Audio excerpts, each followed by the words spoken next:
Binge watching the rise and fall of the Napoleonic Empire. How one man changed the course of European history.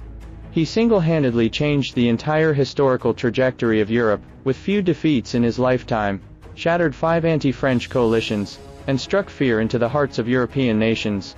In 1769, Napoleon was born into an Italian noble family on the island of Corsica. Just months after his birth, Corsica was incorporated into French territory, making Napoleon a French citizen.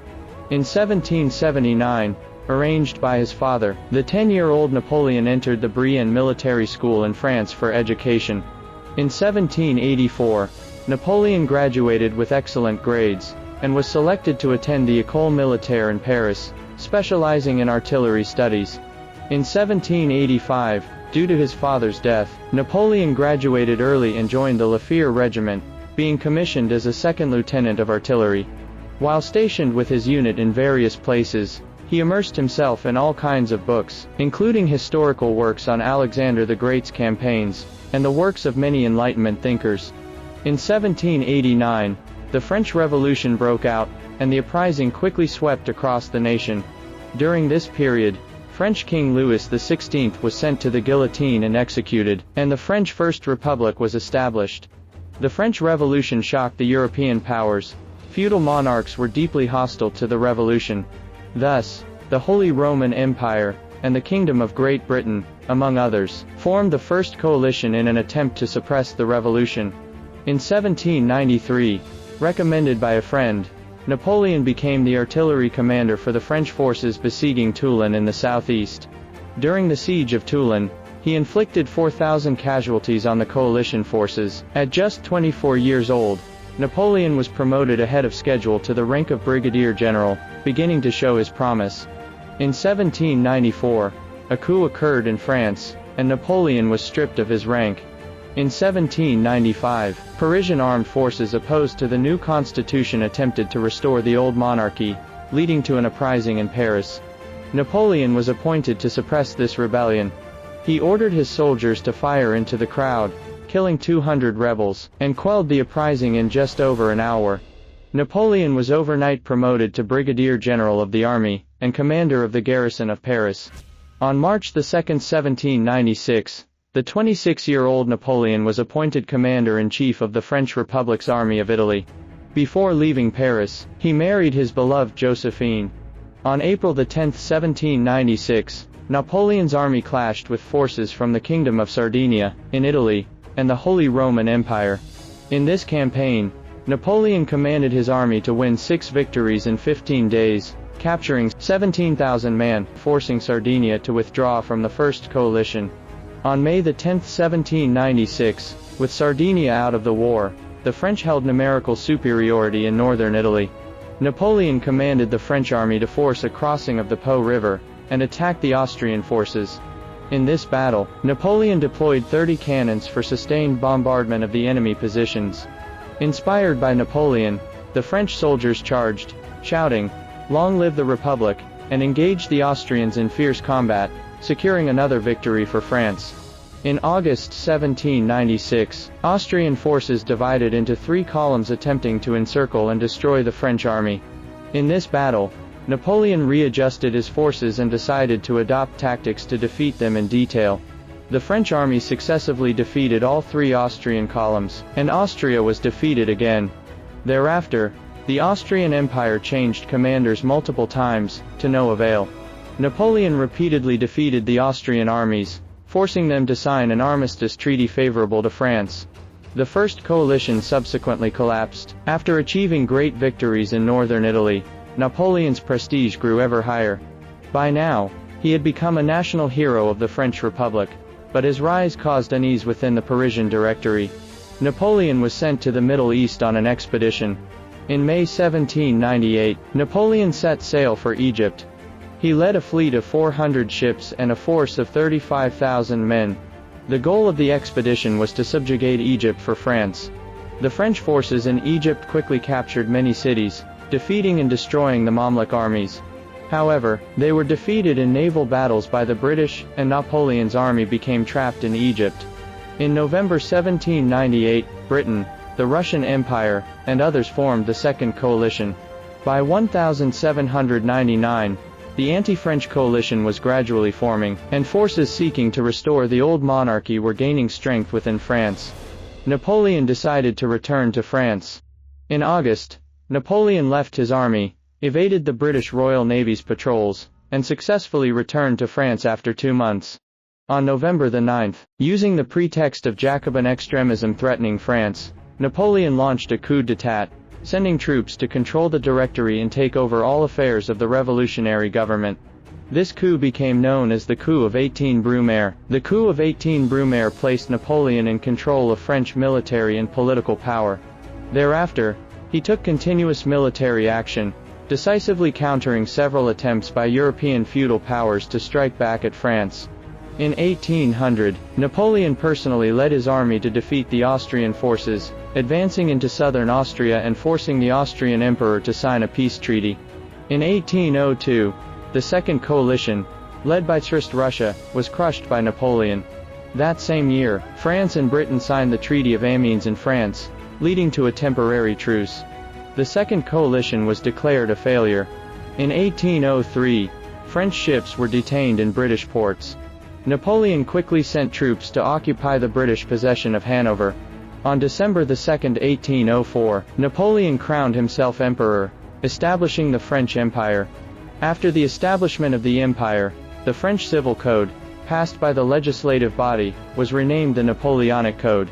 The code stipulated equality of all citizens before the law, abolished feudal privileges, freed the state from church control, and established fundamental principles such as personal liberty, freedom of contract, and the inviolability of private property. The Napoleonic Code preserved the gains of the Revolution, was the first modern civil code, and had an enormous influence on later Europe and the world. It remains in effect in France today. In 1805, France annexed the Ligurian Republic. That same year, the United Kingdom, the Russian Empire, the Kingdom of Naples, the Austrian Empire, and others formed the Third Coalition. On September 18, 1805, Napoleon commanded troops stationed in Italy to undertake a secret, rapid march, heavily damaging the Austrian army, and forcing over 30,000 Austrian soldiers to surrender. On December 2, 1805, Napoleon's French army clashed with the combined Russian and Austrian forces in a decisive battle. This battle became a classic example in military history of winning against numerically superior odds. Napoleon deployed 7 marshals, 6 of whom commanded their own armies. Napoleon commanded part of his force in a mobile warfare strategy. He deliberately ceded high ground. When the French feigned retreat, the enemy charged down from the high ground in pursuit, falling right into an ambush. He precisely seized the moment, attacked at the opportune time, and crushed the Russian army with lightning speed, winning this battle against the odds with minimal casualties. It became known as the Battle of Austerlitz.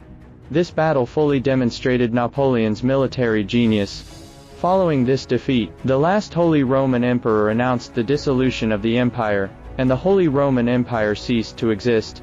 The Third Coalition subsequently collapsed.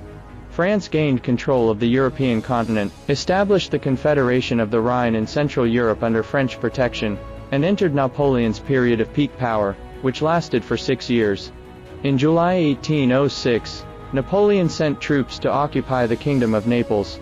In September 1806, the British Empire, Russian Empire, Kingdom of Prussia, and Sweden formed the Fourth Coalition. In October 1806, Napoleon commanded his army to crush the main Prussian force of over 50,000 men.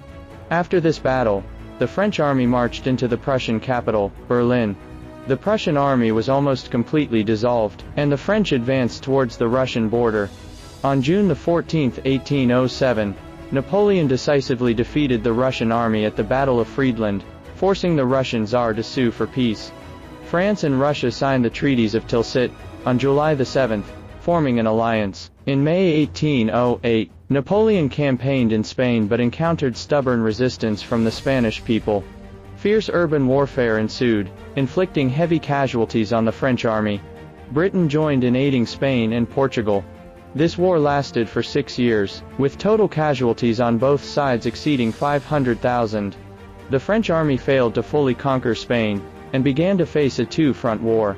In 1809, Austria, Britain, and the Kingdom of Sardinia formed the Fifth Coalition. Napoleon led his troops back to France and then east to campaign against Austria.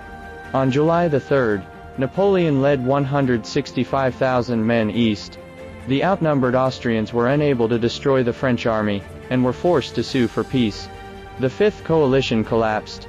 In 1810 and 1811, the Napoleonic Empire reached its zenith. Its dominated territory encompassing almost the entire European continent.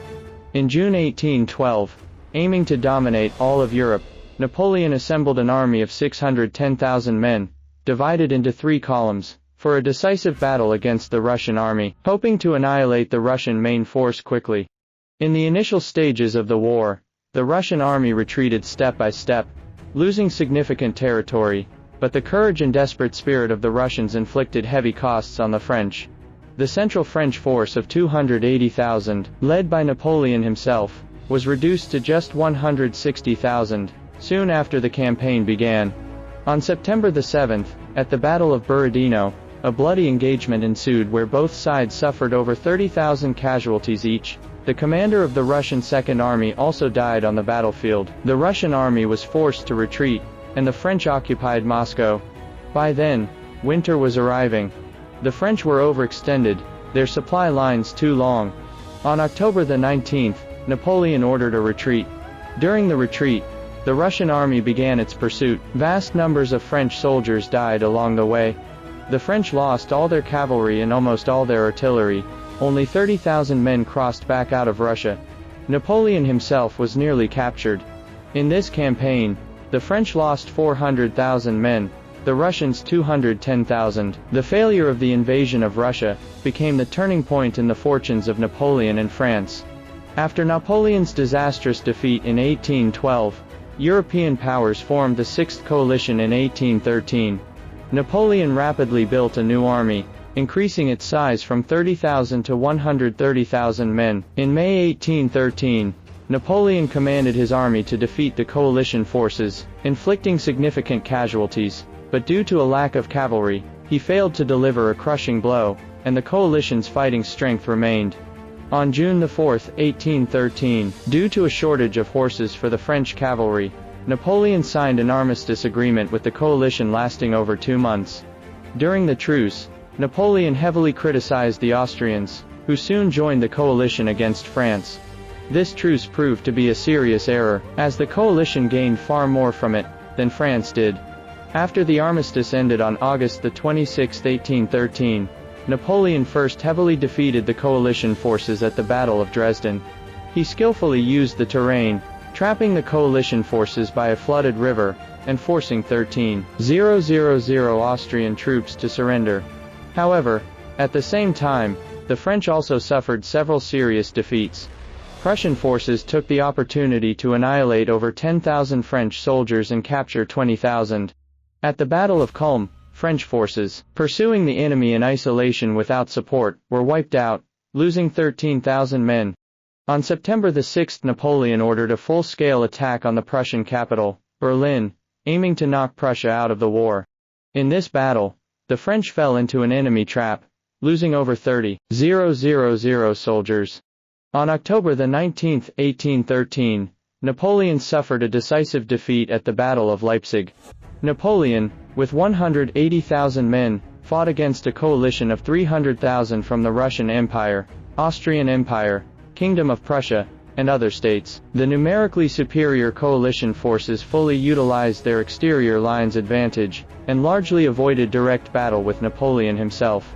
Multiple French lines were defeated, suffering nearly 70,000 casualties. This defeat marked the shattering of Napoleon's last hopes of ruling over Germany. On March 31, 1814, coalition forces entered Paris. France signed the Treaty of Fontainebleau with the coalition powers. Napoleon abdicated and was exiled to the island of Elba in the Mediterranean. Louis XVIII returned to France, and the Bourbon monarchy was restored. On February 26, 1815, Napoleon, accompanied by 650 guards, returned to France. Along the way, many soldiers and Napoleon's former subordinates flocked to join him. By the time he reached Paris, He had an army of 140,000 regular troops and 200,000 volunteers. French officers and soldiers warmly welcomed Napoleon's return. Napoleon regained power. Louis XVIII fled in panic, and the 100 Days period began. Napoleon's return caused panic among European powers, who swiftly formed the Seventh Coalition. The coalition assembled an army of over 700,000 men to march against France. On June 16, Napoleon defeated the Prussian army at the Battle of Ligny.